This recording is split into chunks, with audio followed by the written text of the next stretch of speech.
Hello बच्चों, कैसे हो आप लोग। आई होप आप सब लोग मस्त तैयारी कर रहे होगे आईआईटी जेईई की।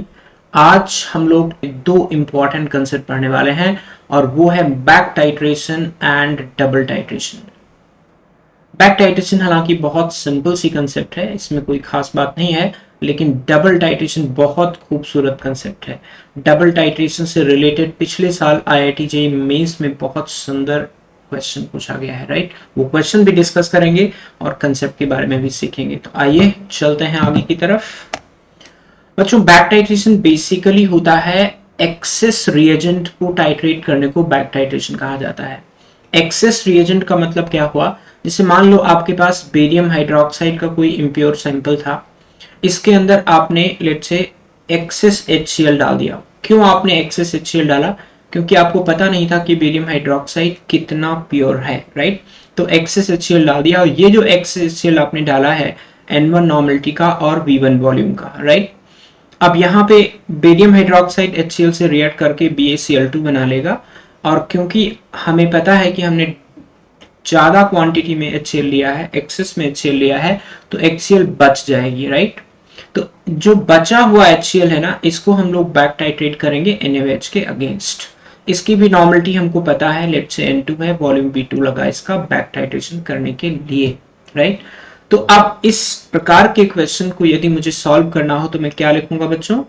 Equivalent of barium hydroxide pure must be equal to equivalents of HCl used, है ना, right? And equivalent of HCl used can be taken as equivalent of HCl taken initially minus equivalent of NaOH used for back titration। यहां से आपको ये N1 B1 पता है, minus N2 B2 पता है, इसको मैं कुछ मान लेता हूं X, और यही है इक्विवेलेंट ऑफ बेरियम हाइड्रोक्साइड, जिसको मैं मान लेता हूं W अपॉन इक्विवेलेंट वेट। बच्चों, इक्विवेलेंट वेट हमें बेरियम हाइड्रोक्साइड का पता होता है, इसका मॉलिक्यूलर वेट बाई 2 हो जाएगा, एन फैक्टर 2 होगा, एज अ बेस इसका एन फैक्टर 2 होगा। यहां से हम W निकाल लेंगे जो कि प्योर वेट है, equivalent weight of barium hydroxide into X। अब आपको प्योर वेट पता चल गया। इम्प्योर वेट आपको क्वेश्चन में गिवन होगा, let's say impure weight A gram है, A ग्राम सैंपल का वेट है, यानी कि इम्प्योर वेट है। परसेंटेज प्योरिटी कैसे निकलेगी? Percentage purity of barium hydroxide is equal to pure weight of barium hydroxide divided by impure weight, यानी sample का वेट, इनटू 100। ठीक है, तो प्योर वेट आपने निकाला है, कितना निकाला है? W की वैल्यू यहां से निकल आई है, इंटू एक्स डिवाइडेड बाई, ये हमने A माना था, इंटू 100। खैर, ये बताना इतना इंपॉर्टेंट नहीं था, हमें जो बेसिक चीज आप लोग को समझाना था वो था बैक टाइट्रेशन है कहाँ। यहाँ है बैक टाइट्रेशन, देखिए। तो बैक टाइट्रेशन बेसिकली एक नाम है। बैक टाइट्रेशन का मतलब जब आप कोई रिएजेंट एक्सेस में ले लेते हो और जो बचे हुए कंटेंट को टाइट्रेट करने के लिए एक और रिएजेंट लिया जाता है, तो इस प्रकार के टाइट्रेशन को बैक टाइट्रेशन कहते हैं। इसमें कंसेप्ट वही लगती है जो हम लोग बाकी सिंपल टाइट्रेशन में लगाते हैं। तो इस प्रकार से हम लोग बैक टाइट्रेशन का कंसेप्ट बेसिकली यूज करते हैं बच्चों। तो बेसिकली ये क्वेश्चन न्यूमेरिकल ओरिएंटेड एक सिंपल सा टर्म है और कुछ नहीं है। क्लियर है? एक सवाल इस पे करते हैं। देखिए, मेरे सामने डिस्प्ले है एक बहुत सुंदर सवाल। ये ऑर्गेनिक कंपाउंड में नाइट्रोजन का एनालिसिस, क्वांटिटेटिव एनालिसिस का भी एक मेथड है जिसे हम लोग जेल्डाल मेथड के नाम से जानते हैं। आप लोगों ने जरूर इसे पढ़ा होगा, 11th क्लास का टॉपिक है बेसिकली जेल्डाल मेथड। तो क्वेश्चन ये है बच्चों कि 29.5 milligram of organic compound containing nitrogen was digested according to Kjeldahl method, and जो अमोनिया निकली, evolved ammonia was absorbed in 20 ml 0.1 normal HCl solution, the excess of acid, यहाँ पे गौर कीजिएगा, बैक टाइट्रेशन में लगाना पड़ेगा, require 15 ml 0.1 molar NaOH solution for complete neutralization, calculate the percentage of nitrogen in the compound। IEEE 2010 का सवाल है ये। चलो बच्चों, तो चेक करते हैं कि ये कंसेप्ट, इसके अंदर हम बैक टाइट्रेशन कंसेप्ट लगा करके किस प्रकार से अमोनिया के थ्रू हम नाइट्रोजन की परसेंटेज निकाल सकते हैं। बच्चों, मेरा सजेशन है कि आप सब लोग एक बार ट्राई करने के बाद ही सोल्यूशन देखना, नहीं तो इस क्वेश्चन को देने का कोई पर्पज नहीं रहेगा। क्वेश्चन में दिया है ऑर्गेनिक कंपाउंड, और ऑर्गेनिक कंपाउंड को इस तरह से हमने ट्रीट किया है कि इसके अंदर से अमोनिया निकली। जो अमोनिया निकली उसको हमने 20 ml 0.1 नॉर्मल HCl में पास किया, और जो बचा हुआ HCl है, लेफ्ट HCl, उसको टाइट्रेट करने के लिए हमारा 15 millilitre 0.1 normal NaOH back titration करने के लिए लगा। ऑलराइट, तो क्या मैं सिंपली लिख सकता हूं equivalence of ammonia is equal to equivalence of HCl used, right. Equivalent of HCl used होगा equivalent of HCl taken minus equivalence of HCl left, and equivalence of HCl taken हमें question में given है 20 into 0.1 upon 1000, इसको मैंने 1000 से divide किया है millilitre को लीटर में कन्वर्ट करने के लिए, is equal to equivalence of HCl left जो होगा वो होगा equivalence of NaOH required for back titration, right. तो ये आपका आ जाएगा बच्चों 20 into 0.1 upon 1000 is equal to equivalence of NaOH required दिया है मुझे 15 इंटू 0.1 अपॉन 1000, क्लियर। ये आपका हो जाएगा 5 इंटू 0.1 अपॉन 1000, जो कि आ जाएगा 5 इंटू 10⁻⁻⁴ के। तो बच्चों अब इक्विवेलेंट की हेल्प से हम लोग मोल निकालेंगे। मोल ऑफ अमोनिया कितना होगा, मोल of ammonia will B same equivalents divided by n factor. आपको पता है अमोनिया जब बेस की तरह काम करता है तो इसका n फैक्टर 1 होता है, तो 5 इंटू 10⁻⁻⁴ डिवाइडेड बाई 1 यानी कि 5 इंटू 10⁻⁴ मोल आ गया। जितना मोल अमोनिया बना होगा उतना मोल नाइट्रोजन ऑर्गेनिक कंपाउंड में रहा होगा, तो mole of nitrogen is equal to 5 into 10⁻⁴, तो वेट ऑफ नाइट्रोजन हो गया 5 into 10⁻⁴ into 14 gram, right. Weight of nitrogen पता चल गया। वेट ऑफ ऑर्गेनिक कंपाउंड आपको 29.5 ग्राम दिया, मिलीग्राम दिया हुआ है। बच्चों इक्विवेलेंट्स आ गया तो हम लोग मोल ऑफ अमोनिया निकाल सकते हैं। Mole of ammonia will be number of equivalents divided by n factor. Ammonia का n factor as a base 1 होता है, 1 कर दिया तो 5 इंटू 10⁻⁴ मोल आ गया। और जितना मोल अमोनिया बना होगा, अगर आप नाइट्रोजन पे POC कंसिडर करो तो मोल ऑफ नाइट्रोजन उतना ही होगा 5 इंटू 10⁻⁴। तो वेट ऑफ नाइट्रोजन कितना हो गया, weight of nitrogen is equal to 5 into 10⁻⁴ into 14 gram. Nitrogen का वेट आ गया, तो percentage of nitrogen is equal to weight of nitrogen upon weight of organic compound, weight of organic compound into 100। Alright, अब आपको सारा data दिया हुआ है, बस वैल्यू डाल दो 0.4 इंटू 14, ये ग्राम में दिया हुआ है, और हमारा जो वेट दिया है 29.5 ये मिलीग्राम में दिया है, तो इसको भी ग्राम में कन्वर्ट कर लेते हैं into 100। This comes out to be 23.7% रफली। ठीक है, आई होप आप सब लोग इस प्रॉब्लम को समझ गए होंगे। मुझे सिर्फ इतना सिखाना था इस प्रॉब्लम के थ्रू, हालांकि लॉ ऑफ इक्विवेलेंट का एप्लीकेशन तो है ही, साथ में बैक टाइट्रेशन क्या होता है वो कंसेप्ट आप समझ गए। तो बेसिकली बैक टाइट्रेशन एक ऐसा टाइट्रेशन होता है जो एक्सेस रिएजेंट को, यानी बचे हुए रिएजेंट को टाइट्रेट करने के लिए यूज किया जाता है। ठीक है बच्चों, चलिए अब आते हैं the most important portion of this chapter, double titration. बच्चों डबल टाइट्रेशन नॉर्मली ये टर्म जो है एसिड बेस टाइट्रेशन में यूज किया जाता है, स्पेशली तब जब डबल इंडिकेटर यूज करके टाइट्रेट करते हैं। तो it is simply a titration of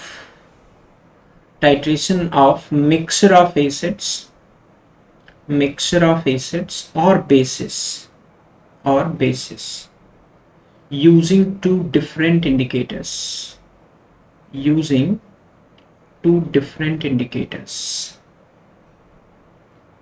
यानी डबल इंडिकेटर यूज करके इस प्रकार के टाइट्रेशन को परफॉर्म करते हैं। क्या कंसेप्ट है बच्चों, जैसे मान लो मेरे पास एक मिक्सचर है जिसके अंदर सोडियम कार्बोनेट और सोडियम हाइड्रोक्साइड है, क्लियर,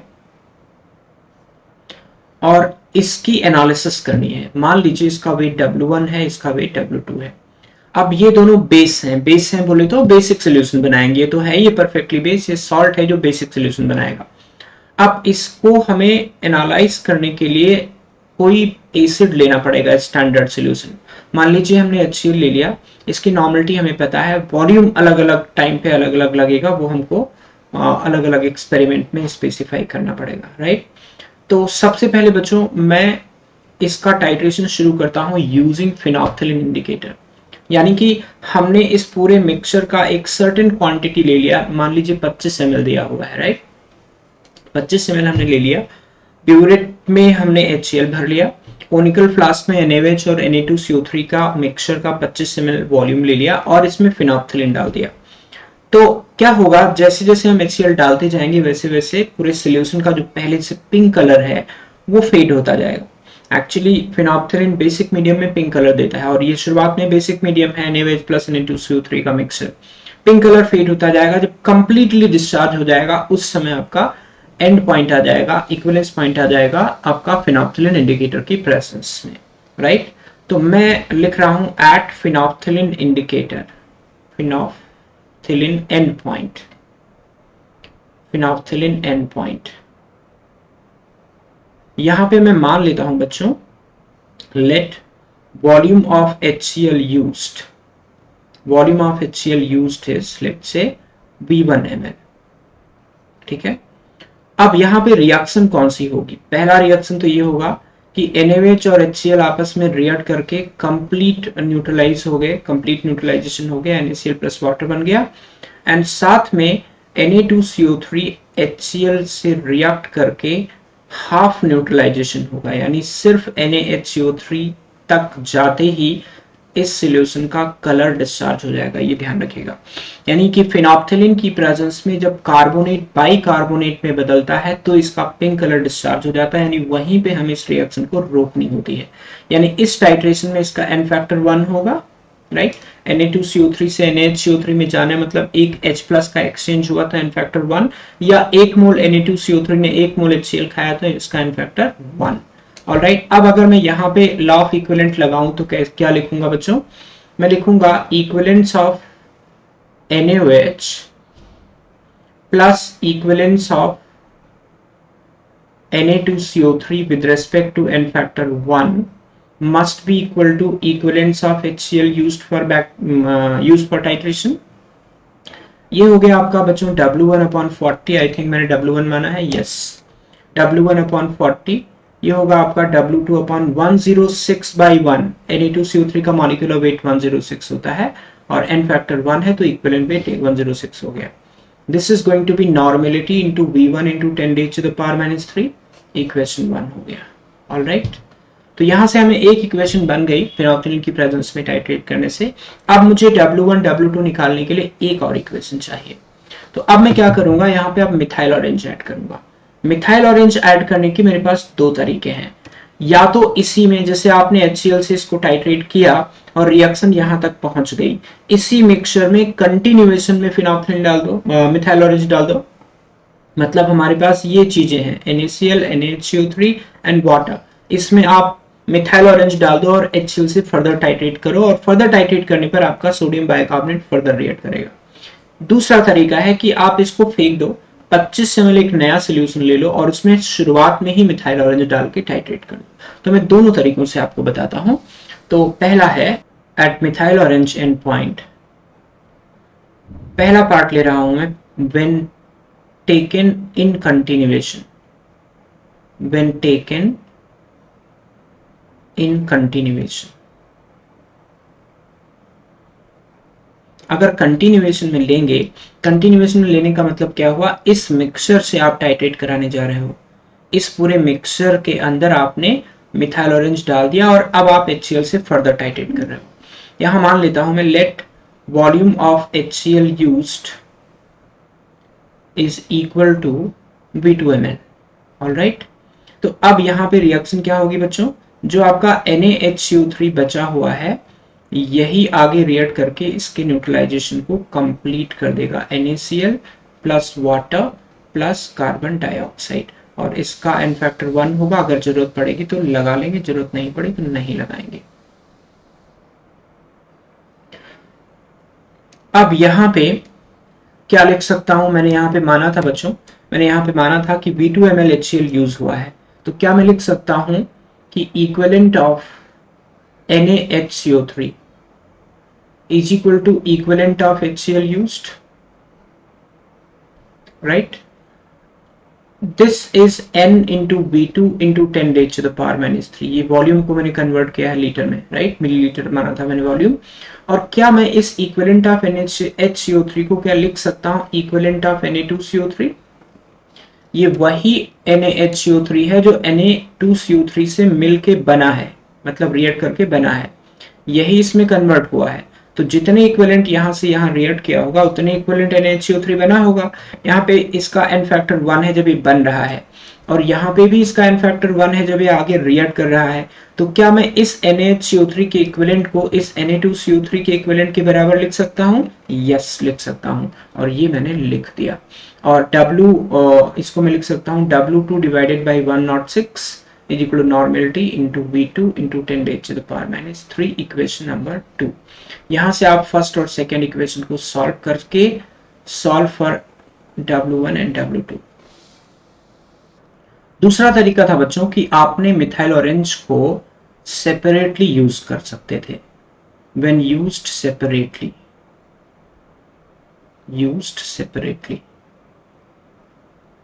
यानी अब हमने फ्रेश एक बेस का मिक्सचर का सॉल्यूशन 25 ml ले लिया और उसके अंदर डायरेक्टली मिथाइल ऑरेंज डाल दिया, ठीक है। अब यहाँ पे एग्जैक्टली क्या होने वाला है, यहाँ पे मान लीजिए कि इसके एंड पॉइंट पे let volume of HCl used here is equal to B3 ml, clear. अब यहाँ पे क्या रिएक्शन होने वाली है बच्चों, NaOH फिर से रिएक्ट करेगा HCl से एंड NaCl एंड H2O बनाएगा, साथ में Na2CO3 इस बार कंप्लीटली न्यूट्रलाइज हो जाएगा और NaCl plus H2O plus CO2 में कन्वर्ट हो जाएगा। एंड कैन यू चेक, यहाँ पे इसका n फैक्टर 2 होने वाला है। ये इसका की पॉइंट है कि जब मिथाइल ऑरेंज की प्रेजेंस में हम टाइट्रेशन करते हैं तो कलर चेंज तब आता है जब आपका सॉल्यूशन एसिडिक हो जाता है। ये चीजें ऐसा क्यों होता है, मिथाइल ऑरेंज की प्रेजेंस में क्यों एसिडिक मीडियम होने पर कलर चेंज होता है, फिनोप्थिलिन की प्रेजेंस में क्यों बेसिक मीडियम रहने पे कलर चेंज होता है, this all depends upon the pH range of phenolphthalein and methyl orange for changing colour. अगर आपको नहीं पता है तो आप आयनिक में कंसल्ट करिए, उसके अंदर ये बताया जाता है कि फिनोप्थिलिन का जो रेंज होता है वो बेसिक होता है कलर चेंज के लिए, यानी 8 से 10 के बीच में होता है। तो जब आप फिनोप्थिलिन से रिएक्शन कराते हो ना, फिनोप्थिलिन की प्रेजेंस में रिएक्शन कराते हो, तो जैसे ही सोडियम बाइकार्बोनेट बनता है वैसे कलर चेंज होता है, यहाँ तक मीडियम बेसिक रहता है। और अगर ये कंप्लीटली कन्वर्ट होके इसमें कन्वर्ट हो जाता, ये बेसिकली H2CO3 है तो मीडियम एसिडिक हो जाता। यही बात यहाँ पे भी है, मीडियम एसिडिक हो गया है, राइट, H2CO3 है। तो एसिडिक मीडियम आने से आपका मिथाइल ऑरेंज एक्टिव हो जाएगा, उसका pH रेंज कलर चेंज के लिए एसिडिक मीडियम में होता है। तो ये कुल मिला के इंडिकेटर का खेल है, ये जो रिएक्शन के को रोकने का अपने हाथ में है ना, कि जिस समय कलर चेंज होगा उसी समय हम रिएक्शन रोकने वाले हैं। और फिनोप्थिलिन जैसे ही पिंक से कलरलेस होगा आपको रिएक्शन रोकनी पड़ेगी। हालांकि आगे HCl डालते जाओ तो रिएक्शन होती जाएगी, लेकिन कोई फायदा नहीं है, कलर का ट्रांजिशन आएगा नहीं। तो इसीलिए फिनोप्थिलिन की प्रेजेंस में कार्बोनेट जब बाइकार्बोनेट में कन्वर्ट होता है तब हम रिएक्शन को रोक देते हैं, और मिथाइल ऑरेंज की प्रेजेंस में कंप्लीट न्यूट्रलाइजेशन होके H2O प्लस CO2 बन जाता है, तब हम कलर ऑब्जर्व होता है हमें और रिएक्शन को रोकते हैं, ठीक है। तो ये चीज है जिसकी वजह से यहाँ पे एन फैक्टर्स वेरी कर रहा है Na2CO3 का, दोनों अलग अलग इंडिकेटर्स की प्रेजेंस में। वंस अगेन मैं यहाँ पे लॉ ऑफ इक्विवेलेंट लगाऊंगा तो क्या लिख सकता हूं, equivalence of NaOH plus equivalence of Na2CO3, this time n factor is going to be 2 is equal to equivalence of HCl, equivalence of HCl normality into V3 into 10 raised to the power minus 3, और ये आपका हो गया W1 upon 40 and ये W2 upon 106/2। यहाँ से आपकी equation 3 आ गई। क्वेश्चंस में नॉर्मली आपको या तो 1-2 का कॉम्बो मिलता है या 1-3 का कॉम्बो मिलता है, यानी या तो आपको कंटिन्यूएशन में टाइट्रेशन का डेटा दिया होगा या फिर सेपरेट टाइट्रेशन का डेटा दिया होगा। यहां से once again solve 1 and 3, equation 1 and 3 to get W1 and W2। Alright बच्चा लोग, तो ये की पॉइंट, बस ये ध्यान रखिएगा बच्चों, जो हमने यहाँ पे सिखाया है आपको कि इन presence of phenolphthalein, in presence of phenolphthalein, phenolphthalein end point will be observed, end point will be observed when carbonate will be converted into bicarbonate. all right, carbonate जब बाइकार्बोनेट में कन्वर्ट हो जाएगा, ठीक है, तो इसका एन फैक्टर जो भी आपका कार्बोनेट होगा उसका एन फैक्टर 1 होगा। यानी कि अगर आप इत्तेफाक से मिक्सचर के अंदर कार्बोनेट एंड बाइकार्बोनेट का कॉम्बिनेशन ले लें, लिसन टू मी केयरफुली, मैं बहुत इंपॉर्टेंट बात बता रहा हूं, अगर आप मिक्सचर के अंदर सोडियम कार्बोनेट और सोडियम बाइकार्बोनेट का मिक्सचर ले लें, राइट, तो उस केस में जब आप फिनोप्थिलिन लेंगे तो only sodium carbonate will react till it's equivalence point NaHCO3 में, और यही हम रिएक्शन को रोक देंगे। अब ये बड़ा अजीब सा लगता है कि सोडियम बाइकार्बोनेट रिएक्ट नहीं कर रहा है। यूं मान लीजिए बच्चों कि जितना हमने HCl डाला है उसका major portion, almost entire portion sodium carbonate खाता है। जब ये खत्म हो जाएगा, NaHCO3 में कन्वर्ट हो जाएगा, उसी समय फिनोप्थिलिन की प्रेजेंस में एंड पॉइंट आ जाएगा, कलर ट्रांजिशन हो जाएगा, और फिर हमें मिथाइल ऑरेंज डाल करके वापस टाइट्रेशन करना पड़ेगा। यानी अगर आपके पास ये दोनों होते तो फिनोप्थिलिन की प्रेजेंस में हम लिखते कि equivalence of Na2CO3 n factor 1 is equal to equivalence of HCl used, right. और अगर आपने कंटिन्यूएशन में टाइट्रेशन करा था तो आपके पास, और अगर आपने कंटिन्यूएशन में टाइट्रेशन कराया होता तो आपके पास दो टाइप के सोडियम बाइकार्बोनेट मिलते, एक जो ओरिजिनल था और एक जो Na2CO3 से रिएक्ट करके बना है। तो मिथाइल ऑरेंज की प्रेजेंस में आप लिखते कि NaHCO3 original plus NaHCO3 formed is equal to equivalence of HCl। Clear है? तो बेसिकली हम यहाँ पे ये समझाना चाह रहे हैं आपको कि फिनोप्थिलिन की प्रेजेंस में कार्बोनेट बाइकार्बोनेट में कन्वर्ट होगा, उसका एंड पॉइंट आ जाएगा, एंड मिथाइल ऑरेंज की प्रेजेंस में कंप्लीट न्यूट्रलाइजेशन होकर के कार्बोनेट कार्बोनिक एसिड में कन्वर्ट हो जाएगा। ठीक है बच्चों, तो ये है बेसिकली डबल टाइट्रेशन का कंसेप्ट। ये डबल टाइट्रेशन यहीं पे रिस्ट्रिक्टेड नहीं है, कई बार एसिड के मिक्सचर में भी आता है जहां दिया होता है कि एग्जैक्टली कलर ट्रांजिशन क्या होगा जब आप फिनोप्थिलिन लोगे और जब आप मिथाइल ऑरेंज लोगे, तो वहां पे आप आसानी से क्वेश्चन को कर पाओगे। तो आइए बच्चों फटाफट एक क्वेश्चन कर लेते हैं। यहाँ पे जो क्वेश्चन में दिया है आपके पास sodium carbonate and sodium hydroxide का मिक्सचर, एक बार इन्होंने क्वेश्चन में 25 ml सोल्यूशन का टाइट्रेशन 19.5 ml 0.995 नॉर्मल HCl से कराया है, और उसके बाद अलग से यानी सेपरेट टाइट्रेशन का केस है, दूसरा 25 ml लिया है और 25 ml सेम HCl से रिएक्शन कराया है एंड पॉइंट लाने के लिए। आपको बताना है ग्राम पर लीटर ऑफ ईच सब्सटेंस। तो शुरुआत में हमने 25 ml लिया है, आई थिंक आपको ट्राई करना चाहिए।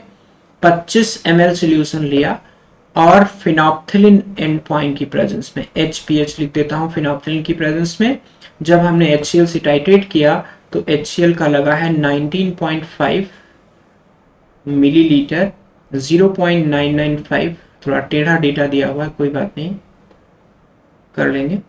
और जब आपने 25 ml लिया है और मिथाइल ऑरेंज लिया है,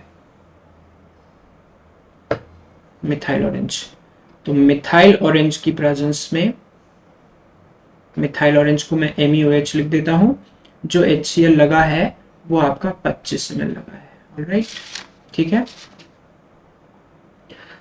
चलो कोई बात नहीं।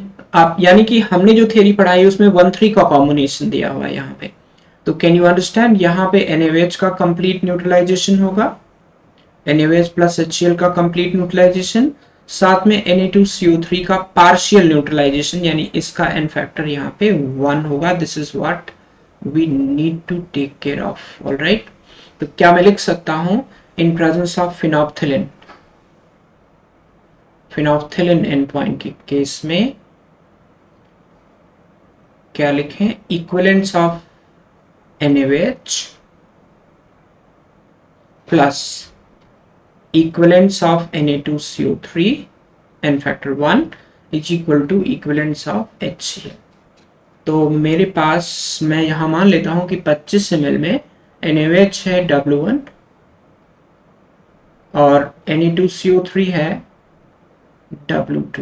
ऑलराइट, तो क्या मैं लिख सकता हूँ W1/40 plus W2/106 is equal to कितना, 19.5 ml 0.995 इंटू 10⁻³ इक्वेशन 1। ठीक है, अब मिथाइल ऑरेंज एंड पॉइंट की प्रेजेंस में हम लोग कैसे करेंगे बच्चों, methyl orange end point MUH at MUH end point. Once again मैं एक बार फिर से आपको जस्ट रिमाइंड करा दूं कि NaOH का कंप्लीट न्यूट्रलाइजेशन NaCl बनेगा, H2O बनेगा एंड Na2CO3 का भी कंप्लीट न्यूट्रलाइजेशन हो करके NaCl plus H2O plus CO2 बन जाएगा। यहाँ पे इसका एन फैक्टर 2 होगा। राइट, वंस अगेन हम लोग लॉ ऑफ इक्विवेलेंट लगाएंगे, तो equivalence of NaOH plus equivalence of Na2CO3 is equal to equivalence of HCl। ये हो गया आपका W1/40, ये W2/106/2 is equal to 25 ml HCl लगा है, 25 into 0.995 into 10⁻³ equation number 2। Alright guys, तो बस अब आप इक्वेशन नंबर 1 और 2 को सॉल्व करके W1 एंड W2 निकाल लेंगे। ठीक है, और ये जो W1 W2 मैंने माना है, ये 25 ml हमने मिक्सचर में माना है, लेकिन आपको आंसर देना है पर लीटर में। तो आप क्या करेंगे, लास्ट में अमाउंट ऑफ या weight of NaOH and Na2CO3 in 1 litre is equal to 40 times कर दूं। NaOH हो गया आपका W1 इंटू 40 ग्राम पर लीटर और Na2CO3 हो जाएगा W2 इंटू 40 ग्राम पर लीटर। राइट गाइस, मेरे पास जो इनके आंसर्स दिए हुए हैं वो कुछ ये हैं, देखिए NaOH आपका आता है 22.28 ग्राम और Na2CO3 का 23.29 ग्राम। ऑलराइट, आप एक बार निकाल के चेक कर लीजिए, अगर कहीं थोड़ा बहुत आसपास आए तो भी चलेगा, कोई दिक्कत नहीं है। तो I hope you understood this.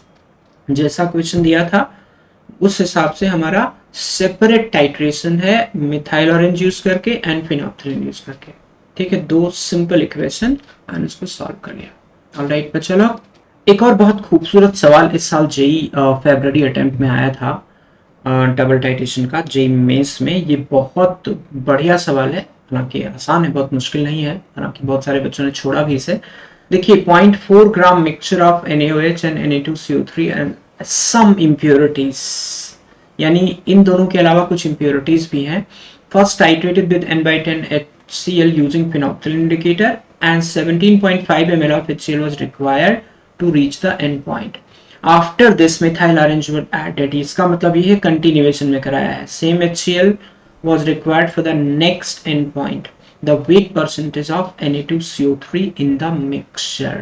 Okay? तो इस क्वेश्चन में तो मुझे लगता है अगर मुझे करना हो, आप लोग ट्राई करो, मुझे करना हो तो मैं तो इसमें 2 इक्वेशन बनाऊंगा ही नहीं, क्योंकि इन्होंने सिर्फ सोडियम कार्बोनेट का मास पूछा है। उसके लिए मेरा एक ही इक्वेशन से काम चल जाएगा, और वो भी मिथाइल ऑरेंज एंड पॉइंट वाले केस में। जस्ट सोचिए कि जब आप फिनोप्थिलीन लिए होंगे तो NaOH और Na2CO3 दोनों, जब आप फिनोप्थिलीन लिए होंगे तो NaOH का न्यूट्रलाइजेशन हो गया होगा, HCl से NaCl में कन्वर्ट हो गया होगा, और साथ में Na2CO3 का भी पार्शियल न्यूट्रलाइजेशन हो गया होगा, NaHCO3 में कन्वर्ट हो गया होगा। तो बच्चों, जो ये मिथाइल ऑरेंज की प्रेजेंस में आपका HCl यूज हुआ है 1.5 ml, ये किसके लिए यूज हुआ है, इस वाले सोडियम बाइकार्बोनेट के लिए। तो क्या मैं डायरेक्टली लिख सकता हूं equivalence of sodium bicarbonate formed in the reaction is equal to equivalence of HCl used, and equivalence of HCl used will be 1.5 into 1/10 into 10⁻³ ठीक है, ये equivalence of NaHCO3 है। क्या इसी को मैं लिख सकता हूं इक्विवेलेंस ऑफ Na2CO3, राइट, और यहां मैं लिख सकता हूं W divided by 106 is equal to 1.5 into 10⁻⁻⁴ directly लिख देता हूं। यहां से आपका वेट आ जाएगा, ये मैंने वेट माना है, weight of sodium carbonate Na2CO3 is equal to W gram मैंने मान लिया है, राइट। तो यहां से W निकल आया, तो percentage of sodium sodium carbonate is equal to W divided by आपका 0.4 इंटू 100, ये रफली 4% आ जाता है। It's a beautiful question. जो लोग इसको थोड़ा अलग तरीके से परसीव करेंगे वो दो दो इक्वेशन बनाएंगे, बट जरूरत नहीं है, डायरेक्टली आपको मिथाइल ऑरेंज वाला डेटा यूज करके सीधे सोडियम बाइकार्बोनेट के इक्विवेलेंट आ जाएंगे, वही सोडियम कार्बोनेट के ओरिजिनल रहे होंगे, उससे आपको ओरिजिनल मिक्सर में सोडियम कार्बोनेट का प्योर वेट आ जाएगा, इम्प्योर वेट यानी सैंपल का वेट दिया है, परसेंटेज प्योरिटी आ जाएगी। Alright बच्चा लोग, तो it was a very nice question on double titration for which has been asked in JEE 2021 mains examination February attempt. Alright guys, तो ये हमारा डबल टाइट्रेशन का कंसेप्ट हो गया, काफी इंपॉर्टेंट है, आगे भी कई जगह यूज होता है स्पेशली आयनिक इक्विलिब्रियम में, तो ये आपको अच्छे से आना चाहिए। कहीं कोई चीज मिस हो गई हो तो आप वापस जाके रिवाइज कर सकते हैं, वीडियो को दोबारा देख सकते हैं, ठीक है। तो before I close there is an announcement, all star batch for JEE mains 2021, JEE mains 2021 के लिए एक last minute revision plan on Unacademy, and this was taken by many educators, many top educators on Unacademy. एक topic एक educator पढ़ाने वाले हैं, जिससे मेरा टॉपिक बच्चों यहाँ पे है थर्मोडायनेमिक्स। थर्मोडायनेमिक्स हमारा शेड्यूल्ड है 18, 19, 20 और 21 जून को, 4 लेक्चर में हम कंप्लीट करने वाले हैं 7:15 PM, राइट। इसके कोर्स का लिंक मैं डिस्क्रिप्शन बॉक्स में डाल दूंगा, आप लोग क्लिक करके इनरोल कर सकते हैं। अगर आपके पास सब्सक्रिप्शन नहीं है और आप लेना चाहते हैं तो मेरा कोड यूज कर सकते हैं SD Sir JEE। ऑलराइट, ठीक है बच्चा लोग, thank you very much for joining my lecture today, see you in the next lecture, bye bye.